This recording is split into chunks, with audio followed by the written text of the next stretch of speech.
Good day, everyone. Welcome back again. We're here on page 79, and it's another short one today. So let's get into it. Joseph is placed in charge of Egypt.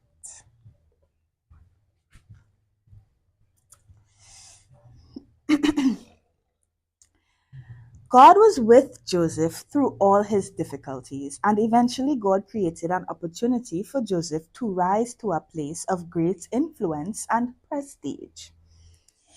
He was also able to help Egypt prepare for a great famine, saving many lives, including the lives of his own family hundreds of miles away. Pharaoh's dreams. 2 full years later, Pharaoh dreamed that he was standing on the bank of the Nile River.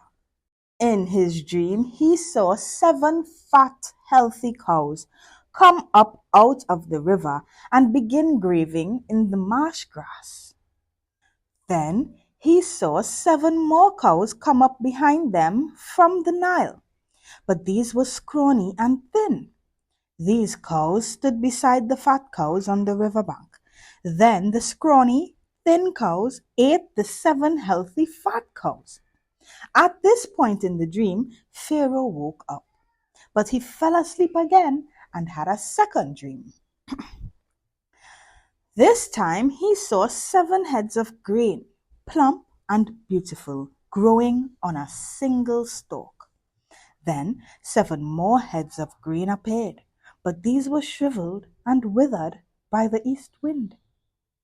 And these thin heads swallowed up the 7 plump, well-formed heads. Then Pharaoh woke up again and realized it was a dream. The next morning, Pharaoh was very disturbed by the dreams, so he called for all the magicians and wise men of Egypt. When Pharaoh told them his dreams, not one of them could tell him what they meant. Finally, the king's chief cupbearer spoke up. Today I have been reminded of my failure, he told Pharaoh. Some time ago you were angry with the chief baker and me, and you imprisoned us in the palace of the captain guard. One night the chief baker and I each had a dream, and each dream had its own meaning. There was a young Hebrew man with us in the prison who was a slave of the captain guard. We told him our dreams, and he told us what each of our dreams meant. And everything happened just as he predicted. I was restored to my position as cupbearer, and the chief baker was executed and impaled on a pole. Pharaoh sent for Joseph at once, and he was quickly brought from the prison. After he shaved and changed his clothes, he went in and stood before Pharaoh. Then Pharaoh said to Joseph, I had a dream last night, and no one here can tell me what it means. But I have heard that when you hear about a dream, you can interpret it. It is beyond my power to do this, Joseph replied, but God can tell you what it means and set you at ease. So Pharaoh told Joseph his dream. In my dream, he said, I was standing on the bank of the Nile River, and I saw 7 fat, healthy cows come up out of the river and begin grazing in the marsh grass. But then I saw 7 sick-looking cows, scrawny and thin, come up after them. I've never seen such sorry-looking animals in all the land of Egypt. These thin, scrawny cows ate the 7 fat cows, but afterward you wouldn't have known it, for they were still as thin and scrawny as before. Then I woke up. Then I fell asleep again, and I had another dream. This time I saw 7 heads of grain, full and beautiful, growing on a single stalk. Then 7 more heads of grain appeared, but these were blighted, shriveled, and withered by the east wind. And the shriveled heads swallowed the 7 healthy heads. I told these dreams to the magicians, but no one could tell me what they mean. Joseph responded, both of Pharaoh's dreams mean the same thing. God is telling Pharaoh in advance what he is about to do. The 7 healthy cows and the 7 healthy heads of grain both represent 7 years of prosperity. The 7 thin, scrawny cows that came up later and the 7 thin heads of grain withered by the east wind represent 7 years of famine. This will happen just as I have described it, for God has revealed to Pharaoh in advance what he is about to do. The next 7 years will be a period of great prosperity throughout the land of Egypt, but afterward there will be 7 years of famine, so great that all the prosperity will be forgotten in Egypt. Famine will destroy the land. This famine will be so severe that even the memory of the good years will be erased. As for having two similar dreams, it means that these events have been decreed by God, and He will soon make them happen. Therefore, Pharaoh should find an intelligent and wise man and put him in charge of the entire land of Egypt. Then Pharaoh should appoint supervisors over the land and let them collect 1/5 of all the crops during the 7 good years. Have them gather all the food produced in the good years that are just ahead and bring it to Pharaoh's storehouses. Store it away and guard it so there will be food in the cities. That way there will be enough to eat when the 7 years of famine come to the land of Egypt. Otherwise, this famine will destroy the land. Joseph made ruler of Egypt. Joseph's suggestions were well received by Pharaoh and his officials. So Pharaoh asked his officials, "Can we find anyone else like this man, so obviously filled with the Spirit of God?" Then Pharaoh said to Joseph, "Since God has revealed the meaning of the dreams to you, clearly no one else is as intelligent or as wise as you are. You will be in charge of my court, and all my people will take orders from you. Only I, sitting on my throne, will have a rank higher than yours." Pharaoh said to Joseph, "I hereby put you in charge of the entire land of Egypt." Then Pharaoh removed his signet ring from his hand and placed it on Joseph's finger. He dressed him in fine linen clothing and hung a gold chain around his neck. Then he had Joseph ride in the chariot reserved for his second in command. And wherever Joseph went, the command was shouted, "Kneel down." So Pharaoh put Joseph in charge of all Egypt, and Pharaoh said to him, "I am Pharaoh, but no one will lift a hand or foot in the entire land of Egypt without your approval." Then Pharaoh gave Joseph a new Egyptian name, Zaphenath Paneah. He also gave him a wife, whose name was Asenath. She was the daughter of Potipharah, the priest of On. So Joseph took charge of the entire land of Egypt. He was 30 years old when he began serving in the court of Pharaoh, the king of Egypt. And when Joseph left Pharaoh's presence, he inspected the entire land of Egypt. As predicted, for 7 years the land produced bumper crops. During those years, Joseph gathered all the crops down in Egypt and stored the grain from the surrounding fields in the cities. He piled up huge amounts of grain like sand on the seashore. Finally, he stopped keeping records because there was too much to measure. During this time, before the first of the famine years, two sons were born to Joseph and his wife, Asenath, the daughter of Potipharah, the priest of On.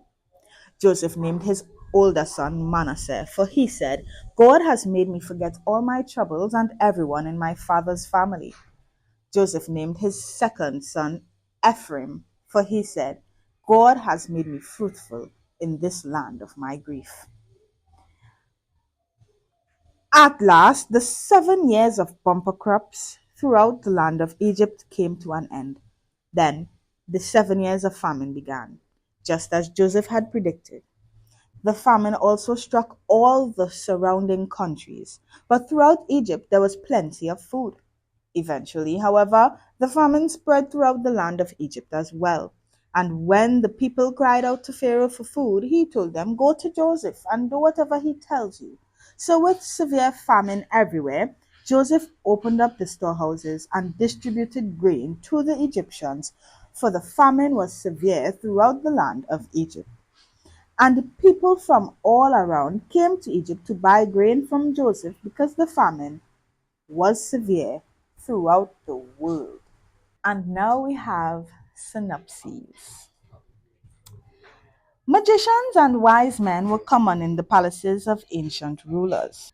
Their job description included studying sacred arts and sciences, reading the stars, interpreting dreams, predicting the future, and performing magic. These men had power.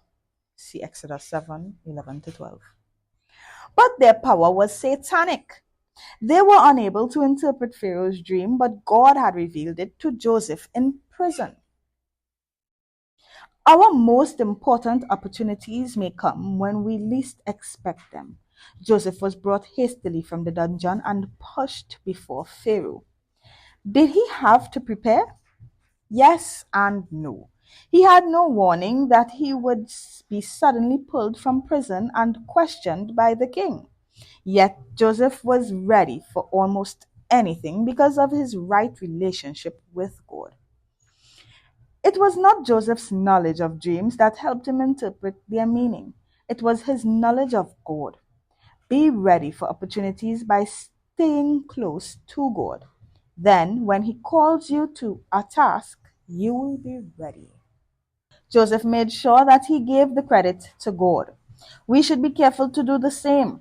To take the honor for ourselves is a form of stealing God's honor. Don't be silent when you know you should be giving glory and credit to God. After interpreting Pharaoh's dream, Joseph gave the king a survival plan for the next 14 years. The only way to prevent starvation was through careful planning. Without a famine plan, Egypt would have turned from prosperity to ruin. Many find detailed planning boring and unnecessary, but planning is a responsibility, not an option. Joseph was able to save a nation by translating God's plan for Egypt into practical action. Pharaoh recognized that Joseph was a man filled with the Spirit of God. You probably won't get to interpret dreams for a king, but those who know you should be able to see God in you through your kind words, merciful acts, and wise advice. Do your relatives, neighbors, and co workers see you as a person in whom the Spirit of God lives? Joseph rose quickly to the top, from prison walls to Pharaoh's palace. His training for this important position involved being first a slave and then a prisoner. In each situation, he learned the importance of serving God and others. Whatever your situation, no matter how undesirable, consider it part of your training program for serving God. Pharaoh may have been trying to make Joseph more acceptable by giving him an Egyptian name and wife. He probably wanted to, one, play down the fact that Joseph was a nomadic shepherd, an occupation disliked by the Egyptians. Two, make Joseph's name easier for Egyptians to pronounce and remember. And three, show how highly he was honored by giving him the daughter of a prominent Egyptian official. Joseph was 30 years old when he became second in command in Egypt. At age 17, he had been sold into slavery by his brothers. Thus, he had spent 13 years as an Egyptian slave and as a prisoner. Famine was a catastrophe because ancient peoples relied almost exclusively on their own crops for food.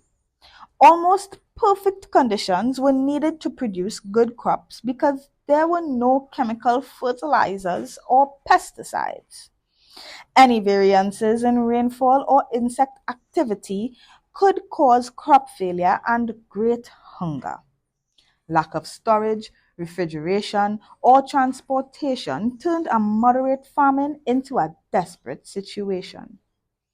The famine Joseph prepared for was especially severe because 7 years of famine came one right after the other.